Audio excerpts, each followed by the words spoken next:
Already கூலி படம் 1000 crores cross பண்ண போது நம்மளாம் ஹைப்ல இருந்தா அப்போ நெல்சன் தூக்கி போட்ட பாம் தான் ஜெயிலர் 2 டீசர் பார்த்த வரைக்கும் சூப்பராக இருக்கு. நெல்சன் நடக்கவே வச்சுட்டாரு. அதாவது ஜெயிலர் ஒரு படத்தில் காட்டின எல்லா கூஸ்பம்ஸையும் ஒரு டீசர்லேயே காட்டுச்சு. நீங்கள் தேட்டரில் போயிட்டு பார்த்தீங்கன்னா தெரியும்.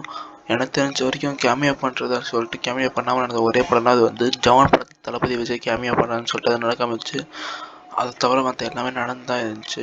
இங்கே பார்த்தா ஜெயிலர் படத்தில் ஸ்ரீநிதி ஷெட்டி இவங்களும் கண்டிப்பாக கேமியோ பண்ணுவாங்கன்னு தான் நினைக்கிறேன். கேமியோவா இல்லை ஃபுல் படம் வராங்களான்னு தெரில.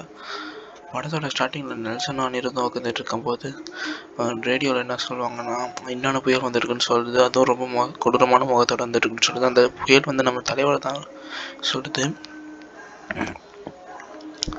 அந்த முக்கியமான தலைவரோட என்ட்ரி அப்போ 3 லாரி அவர் வந்து இடிச்சு தள்ளுற வெடிக்க, அதாவது 3 வெஹிக்கல்ஸை இடிச்சு தள்ளுற மாதிரி காட்டுறாரு. ஆல்ரெடி ஜெயிலர் 1ல ஒரு லாரியை இடிக்க மாதிரி தந்துச்சு. அதாவது நெல்சன் இதில் என்ன சொல்கிறாருன்னா படம் 3 மடங்கு ஜெயிலர் 1 விட இருக்கும்னு சொல்கிறாரு.